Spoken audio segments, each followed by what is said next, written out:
Welcome to all. प्यारे बच्चों, आप देख रहे हैं कि आपकी कक्षाएं हमारे विद्यालय में शासन के आदेश से पूर्व से अप्रैल से चल रही हैं और लगातार चल रही हैं, लेकिन कुछ मेरी जिम्मेदारियों के कारण मेरी क्लास और लोगों की तुलना में कम हो पाई हैं। लेकिन मैंने पूरा प्रयास किया है कि आप लोगों को पुराना पढ़ाया हुआ भी दोबारा दोहराया करूं, जिससे कि आप उसको आसानी से कर सकें।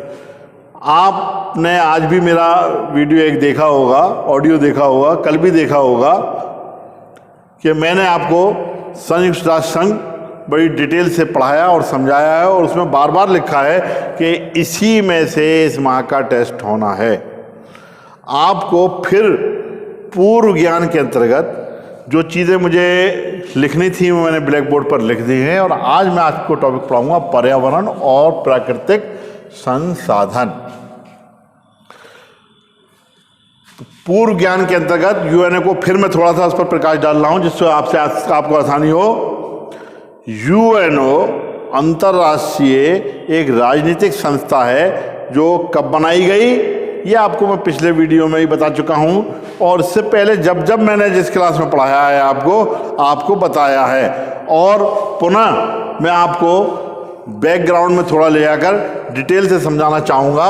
1919 कुछ आप नागरिक शास्त्र और इतिहास के अंदर डेटों को जरूर याद रखें। 1920, 1928, बीच में एक डेट आ जाती है 1927, ऐसी एक डेट आ जाती है 1921। अगर आपने इतिहास के स्टूडेंट और नागरिक शास्त्र के स्टूडेंट होने के नाते 6th क्लास से 8th क्लास तक अगर आपने पढ़ा है तो 1919 में जलियांवाला कांड अवश्य पढ़ा होगा। उस वक्त 1920 भी आपने पढ़ा होगा। बताने को तो मैं आपको 1857 से डिटेल बताता चला आया हूं, लेकिन जिस टॉपिक में जहां जिसकी जरूरत होती है वो बताना भी मेरे लिए ज़रूरी है और आप लोगों के लिए समझना ज़रूरी है। तो 1919 में जलियांवाला कांड हुआ। हमारे बापूजी राष्ट्रपिता भारतीय राजनीति के योद्धा महात्मा गांधी जी 1919 तक भारत में आने के बाद अंग्रेज़ों के समर्थन में बयान देते रहे और उनका साथ भी देते रहे। लेकिन 1919 में जब जलियांवाला कांड हुआ और इसमें बहुत से लोगों की जान गई। अब बहुत से लोगों में आपको बहुत बड़ी संख्या भी दिमाग में आती होगी, लेकिन अगर आप बड़ी किताबों में देखेंगे तो आज वो संख्या बड़ी नहीं है, लेकिन उस वक्त आबादी के हिसाब से बहुत बड़ी संख्या थी। 268 मार्टायर्स, शहीदों की संख्या थी 268। तो आपने अपनी राजनीति और अपना विचार बदला, और फिर इस कांड के बाद 1921 में आपने देखा कि नॉन कॉपरेशन मूवमेंट चला। उसी समय 1920 में एक संस्था बनी यूएनओ से पहले, उसका नाम था, देखिए मैं इधर लेफ्ट साइड पे लिख रहा हूं, और लीग ऑफ नेशन। इसका नाम था राष्ट्र संघ, लीग ऑफ नेशन, राष्ट्र संघ। इसका उद्देश्य था विश्व में शांति बनाए रखना। 1920 में जब ये संस्था बनी, उससे पहले विश्व के अंदर एक युद्ध हुआ था। उस युद्ध को कहते, देखिए मैं लेफ्ट साइड में ही लिख रहा हूं, तो आपके अगर समझ में ना रहा हो तो मैं कैमरा थोड़ा सा इधर कर दूंगा। वैसे देखिए ये इस साइड में ही मैं इसको कुछ लिखे हुए हूँ, इसलिए इधर लिखना पड़ रहा है। मुंह से जो बोल रहा हूं उसको आप नोट कर लें। First world war, anyone tell me. अब क्योंकि आप इस वक्त यहाँ नहीं हैं, अपनी क्लास में हैं, घर में हैं, तो वहाँ पर अपने सोचिए कब था। 1914 में ये पहला युद्ध हुआ। कब हुआ? और 1918 में युद्ध समाप्त हुआ। First world war. इसका नुकसान दुनिया ने भुगता, भोगा या दुनिया पर पड़ा। तो दुनिया के देशों ने मिलकर एक संस्था बनाई 18 के बाद 20 में। Are you follow me? समझ रहे हैं? 18 के बाद 20 में बनाई गई और ये राष्ट्र, लेकिन ये संस्था अपने उद्देश्य, अपने मकसद, अपने मोटो को पूरा नहीं कर पाई। अपना उद्देश्य, अपना लक्ष्य, अपना मोटो हासिल नहीं कर पाई और 1928 में क्या हो गई? समाप्त हो गई। नतीजा क्या हुआ? रिजल्ट क्या निकला? रिजल्ट ये निकला कि सेकेंड वर्ल्ड वॉर हो गया। फिर सेकेंड वर्ल्ड वॉर, द्वितीय विश्व युद्ध 1939 से 42 तक कहलाता है। वैसे 1945 तक 9 अगस्त तक चला। देखिए, अगस्त का महीना बहुत ही इंपॉर्टेंट महीना है भारतीय राजनीति में। अगस्त जो है बहुत इंपॉर्टेंट मंथ है। 1942 में जो आंदोलन चला, कौन सा आंदोलन था? जिसमें गांधी जी कूदे थे पहली बार और उग्र हो गए थे। यहां पर पहली बार शब्द लगाया है तो उग्र भी लगा लीजिए। गुस्सा आ गया था उनको और वो आर पार की लड़ाई चाहते थे। भारत छोड़ो आंदोलन, ये आप लोगों को मालूम होना चाहिए। क्यों किया था? 1939 में उन्होंने एक वायदा किया था कि 1939 में जंग के बाद हम देश छोड़ देंगे, लेकिन अंग्रेजों ने या ब्रिटिश पार्लियामेंट ने उसको पूरा नहीं किया। तब उन्होंने ये आंदोलन चलाया और ये आंदोलन 6 अगस्त है। इसमें आपने बहुत से नाम सुने होंगे। देखिए, मेरे पढ़ाने में, क्लास में भी, और क्योंकि ऑडियो और वीडियो जो बनते हैं ये बहुत दिन तक जिंदा रहते हैं, आप लोग देखते होंगे इसे। कई लोग टीका टिप्पणी भी कर सकते हैं, कह भी सकते हैं। मुझे इससे कोई मतलब नहीं है। मेरा मतलब आपको ज्ञान परोसना है, तो मैं आपको ज्ञान परोस रहा हूँ। कोर्स से आगे पीछे हटके भी मुझे ज्ञान आपको देना है तो मैं दूंगा और देता रहा हूँ। बात कहीं होती है, बीच में कोई बात आती है तो वो आपको क्लियर करता चलता हूँ। ये 6 और 7 और फिर 9 ये इतिहास के अंदर इंपॉर्टेंट हैं। 6 को नागासाकी पर बम गिराया गया और जापान के अंदर फिर ये दूसरा बम गिराया गया 9 को। 7 तारीख को भी कोई घटना हुई। वह 7 तारीख की घटना इससे हटकर है, वह है भारत छोड़ो आंदोलन। इससे जुड़े हुए कुछ नाम हैं। अरुणा आसिफ अली, इंदिरा गांधी भी उस वक्त छोटी सी रही होंगी, बच्ची के रूप में इन्होंने इसको कुछ किताबों में तस्वीर दी हुई है, लेकिन ये सिर्फ जनरल नॉलेज में, या अगर किसी ने पेपर सख्त बनाया तो आपके पास सवाल आ सकते हैं, तो इसलिए बताना आपको जरूरी है। अगस्त का महीना। अब 1939 में ये जंग होकर 1945 में समाप्त हो गई। 42 और 45 आपको बता दिया। 45 तक ये 1942 और 45 में नागासाकी और हिरोशिमा और नागासाकी पर हमले किए गए 6 और 9 अगस्त को। तो ये इतिहास का एक पन्ना था जो बताना ज़रूरी था, वो बीच में मैंने आपको अगस्त का महीना बता दिया। सने आप उसके साथ 42 को 42 में जोड़ लें, 45 को 45 में जोड़ लें, और इसके बाद संयुक्त राष्ट्र संघ बना। संयुक्त राष्ट्र संघ के लिए मैंने एक जगह छोड़ी थी बीच में, शायद है या नहीं है, स्थापना। देखिए ये जगह छोड़ी है, मैं इसे अंडरलाइन कर रहा हूँ, ब्रैकेट के अंदर कर रहा हूँ, बल्कि इसे चौखाने में बंद कर रहा हूँ।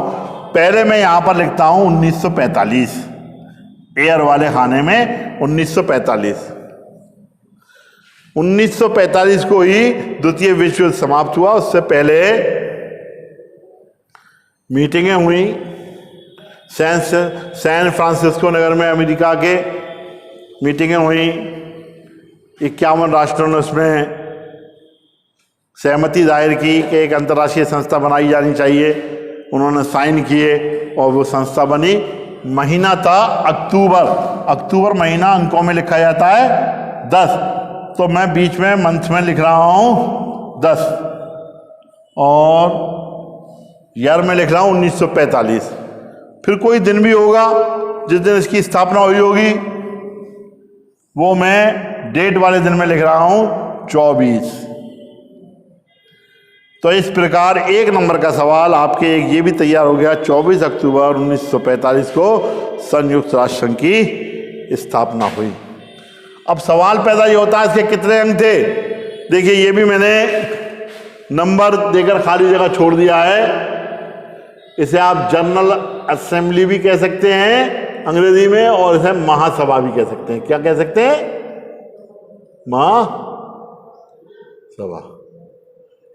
हिंदी के अंदर। दूसरी है एससी। अब एससी को आप सुप्रीम कोर्ट भी समझ सकते हैं। एससी बिरादरी, जो बिरादरी कहने लगते हैं लोग, पढ़े लिखे लोग भी बिरादरी कहते हैं। बिरादरी नहीं है, शेड्यूल है कास्टों का। ये एस से शेड्यूल, SCUDULE शेड्यूल, और कास्ट माने कास्ट। कुछ जातियों का एक शेड्यूल बना दिया है कि पहले इन्हें, फिर इन्हें, इसके बाद इनके बाद, इसके बाद ये जो लोग कमज़ोर वर्ग के हैं इनकी सहायताएं की जाए। तो वो एक शेड्यूल है। यहाँ पर ना ये शेड्यूल है, ना ये कास्ट है, और ना ये सुप्रीम कोर्ट है। यहाँ पर है सिक्योरिटी काउंसिल। इसे हिंदी में कहते हैं सुरक्षा परिषद। क्या कहते हैं? सुरक्षा परिषद। ये किसका अंग है? ये अंग है संयुक्त राष्ट्र संघ का, यूएनओ। यूएनओ की हिंदी है संयुक्त राष्ट्र संघ।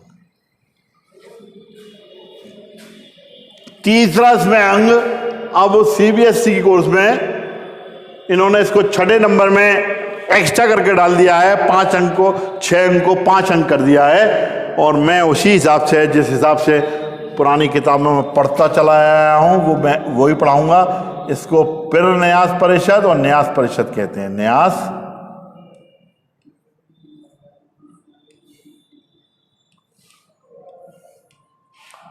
परिषद। इसको कुछ किताबों में 6 नंबर पर लाकर, फिर आर्थिक और सामाजिक परिषद।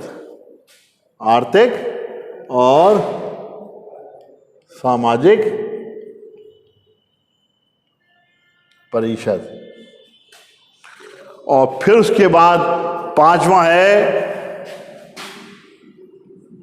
इसे इंटरनेशनल कोर्ट भी कहेंगे, अंतरराष्ट्रीय न्यायालय। क्या कहेंगे? अंतरराष्ट्रीय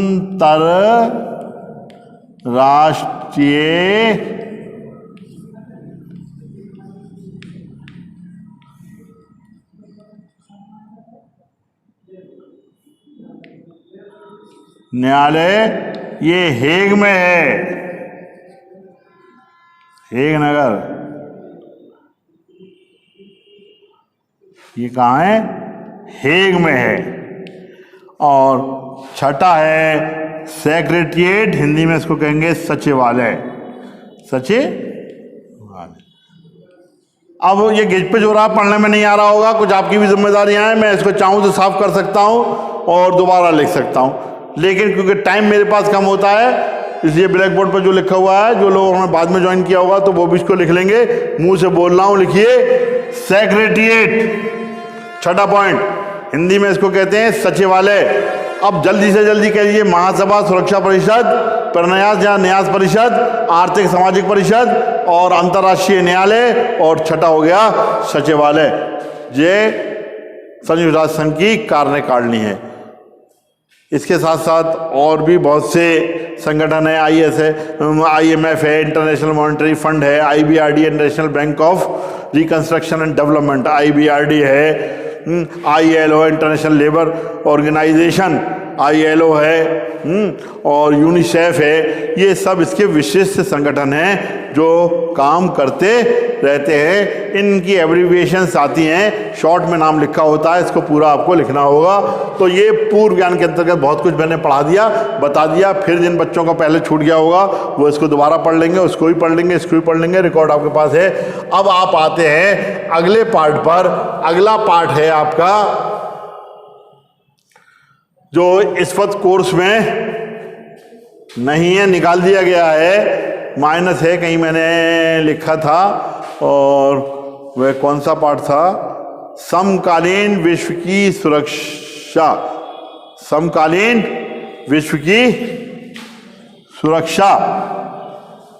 ये 30% जो कोर्स कम किया गया है उसके अंदर कम कर दिया गया है। इस वर्ष नहीं पढ़ाया जाएगा, इस वर्ष नहीं पढ़ाया जाएगा। तो किताबों के अंदर, किताब से अगर पढ़ रहे हैं तो उसको छोड़ दीजिएगा और उसको पढ़ लिए। अब अगला पार्ट आपका शुरू होता है पर्यावरण और प्राकृतिक संसाधन। पर्यावरण और प्राकृतिक संसाधन, इसको मैं इस साइड में अब लिख देता हूँ, पूर्व ज्ञान का ये मैं साफ कर देता हूँ और इसको फिर लिख देता हूँ। ये आज का पार्ट है, शुरू हो गया है, और उसके साथ कितना टाइम लगता है इसे देखिए। अब पर्यावरण, पर्यावरण, और उधर कोने में लिखा था, पढ़ने में ना आ रहा हो तो मैं दोबारा दे देना हूँ, और प्राकृतिक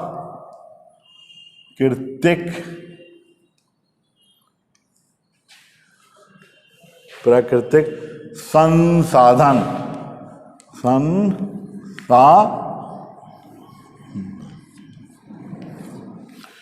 ये आपका अध्याय 8 है। क्या है? अध्याय 8। अब ये मैं, अगर आप समझ गए होंगे, ये मैं इधर का भी लीग ऑफ नेशन ये भी मिटा देता हूँ, क्योंकि मैं इस साइड में भी लिखूंगा, उधर भी लिखूंगा, बीच का लिखा हुआ छोड़ दूंगा आपके लिए। ये पूर्व ज्ञान वाला पिछला जो अब दोबारा दोहरा के मैंने आपको पढ़ाया वो मैं इसको खत्म कर देता हूँ। विश्व राजनीति के अंतर्गत पर्यावरण और संसाधनों के महत्व में वृद्धि का उल्लेख किया गया है। पर्यावरण और संसाधनों के महत्व में वृद्धि का उल्लेख किया गया है। कहाँ पर किया गया? विश्व राजनीति में जो हम पढ़ रहे हैं उसमें पढ़ेंगे। विवेचना भी की गई है। अध्याय में हम साझी संपदा और विश्व की साझी विरासत का उल्लेख करेंगे। देखिए हेडिंग, और फिर हेडिंग के बाद परिचय में जो मैं आपको चीज़ बता रहा हूँ उसमें आप थोड़ा सा तालमेल बनाइएगा। तालमेल नहीं बनना है। पर्यावरण, पर्य और वरण, ये आप 9-10 में पढ़ते चले आए हैं। मिसाल देकर हमने बताया जैसे आटा काटने की छन्नी होती है, ये नीचे ज़मीन है, उसके ऊपर एक कपड़ा लिपेट लें या जाली के तार सा लिपेट लें तो वो एक जाल सा बन जाता है, वो ऊपर का वरण हो जाता है, ऊपर ढकने वाला हिस्सा हो जाता है। नीचे से जो क्रियाकलापें होती हैं, धुआं, पानी से, आग से, वो सब ऊपर की तरफ जाती हैं, और वे सब अब फिर इसमें आगे लिखा है प्राकृतिक संसाधन। तो दुनिया के अंदर, ज़मीन के अंदर जितनी भी चीज़ें दी हुई हैं, जो भी फिजिकल हैं, जितनी नज़र आ रही हैं, जिनका भौतिक चीज़ें हैं, जिनका हम इस्तेमाल करते हैं, वे सब प्राकृतिक संसाधनों के अंतर्गत आती हैं। कुछ प्राकृतिक संसाधन ऐसे हैं जो ज़मीन के अंदर हैं, पानी के अंदर है, तह में हैं, और यहाँ पर हम आप पढ़ रहे हैं तुलनात्मक विवेचन भी की गई है। अध्ययन में हम साझी संपदा और विश्व की साझा विरासत, जो दुनिया है, दुनिया के अंदर जो चीज़ जिसके पास जहाँ पर है, अगर आप गहराई से पीछे की तरफ 1 सेकंड के लिए अगर जाएं तो आपको पता चलेगा पॉलिटिकल साइंस या नागरिक शास्त्र या समुदाय या संगठन या सरकार का उदय हुआ कहाँ से है। तो उदय हुआ वहीं से है जब लोगों ने प्राकृतिक संसाधनों पर अपना अधिकार जमाना प्रारंभ किया, और जब आबादी कम थी तो कोई झगड़ा नहीं हुआ, और जब प्राकृतिक संसाधनों पर एक ही क्षेत्र, एक ही चीज़ पर दो क्षेत्र के लोगों ने अगर कहा ये पेड़ मेरा है, ये दरिया मेरा है, इसका पानी मैं लूँगा, इसके आसपास के पौधों का फल और इससे होने वाली जो भी आय है या लाभ है वो मैं उठाऊँगा, दूसरे ने कहा मैं उठाऊँगा, तो दोनों आपस में लड़े और संघर्ष हुआ और एक दूसरे की जान जाने लगी। जब एक जान जाने लगी तो फिर कोई इतिहास में इसका गवाह नहीं है, कोई इसका तथ्य नहीं है, वो सिर्फ ये अनुमान लगाया गया है। तो उस पर आपस में समझौते हुए होंगे और समझौते के बाद राज्य बन गया, सरकारें बन गई, समुदाय बन गए, टुकड़ियां बन गई, गुट बन गए और उन्होंने आपस में समझौते किए, उन समझौतों का पालन किया। जब पालन नहीं किया तो फिर झगड़े हुए। तो किस लिए हुए? ये प्राकृतिक संसाधनों से ही शुरू हुए। आज भी घर के ज़मीन के बंटवारे आप देखते हैं, वो प्राकृतिक संसाधन ही तो है। ज़मीन किसकी है? उसी ज़मीन से पेड़ पौधे निकलते हैं, उससे मीठा और खट्टा फल निकलता है, कि ये सब चीज़ें निकलती हैं। तो अब विश्व राजनीति में पर्यावरण की चिंता क्यों है, ये आप हेडिंग डाल लीजिएगा और मैं ऐसे बैकग्राउंड में आपको समझा रहा हूँ। फिर मैं जो सम्मेलन हुए हैं वो मैं आपको समझाता जाऊंगा। वैश्विक राजनीति में पर्यावरण की चिंता, वैश्विक राजनीति में पर्यावरण की चिंता।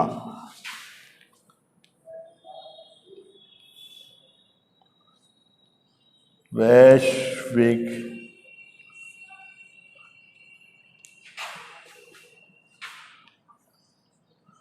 राजनीति में पर्यावरण की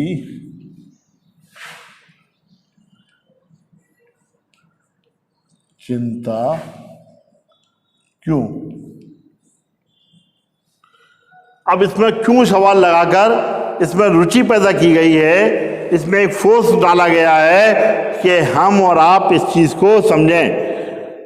जो प्रमुख कारण बताए गए हैं वो नंबर 1 कारण, विश्व में कृषि योग्य भूमि में अब वृद्धि नहीं हो रही है, साथ ही उपलब्ध उपजाऊ भूमि भी अनुपजाऊ होती जा रही है। चरा गांवों, पशु चरा समाप्त होने लगे हैं और मत्स्य भंडार भी कम होते जा रहे हैं। जलचयों में जल राशि बड़ी तो तेजी से कम हो रही है, बढ़ी और वह अब तेजी से कम हो रही है। प्रदूषण में दिन ब दिन वृद्धि होती जा रही है। कृषिगत उत्पादन भी निरंतर गिरता जा रहा है। ये समस्या पहले कभी किसी एक क्षेत्र के लिए थी, लेकिन अब विकास हो रहा है लगातार। अब क्या हो रहा है? लगातार विकास हो रहा है। तो पानी भी दूषित हो रहा है, पानी में पैदावार जो मछली वगैरह पल रही थी वो भी कम हो रही हैं, मिट्टी की उर्वरकता कम हो रही है और बिल्डिंगें और फैक्ट्रियां बनने की वजह से और बहुत से जो परीक्षण हैं, जो एटॉमिक परीक्षण हैं, उनके होने की वजह से ज़मीनें भी उनकी उपजाऊ नहीं हो रही, उससे बंजर हो रही हैं। बहुत सारे कारण हैं। इन सब कारणों को ध्यान में रखते हुए संयुक्त राष्ट्र संघ मानव विकास की रिपोर्ट 1916 में आई है। संयुक्त राष्ट्र संघ में, मैं संयुक्त संघ को लिखूंगा यूएनओ में 2016 में एक रिपोर्ट आई है। इस रिपोर्ट में कहा गया है, क्या कहा गया है सुनिएगा, और जो पॉइंट इसमें से आपसे संबंधित है उसको लिखिए भीगा, और किताबें भी खरीदना बहुत ज़रूरी है, बिना किताब के काम नहीं चलेगा। संयुक्त राष्ट्र संघ की मानव विकास रिपोर्ट के अनुसार विकासशील देशों की 6.3 करोड़ लोगों को स्वच्छ जल की प्राप्ति नहीं हो रही है। वनों को अनियंत्रित कटाई होने से जैव विविधता का ह्रास हो रहा है और स्थानीय लोग विस्थापित होते हैं। वायुमंडल में ओजोन गैस की कमी होने से ओजोन परत में छिद्र हो गया है, जो कि पृथ्वी के सजीव जगत के लिए अत्यधिक घातक है। समुद्री तटीय क्षेत्रों में प्रदूषण में निरंतर वृद्धि हो रही है। ये सब समस्याएं हैं। इन समस्याओं के कारण हमें हमारा पर्यावरण और विश्व का वैश्विक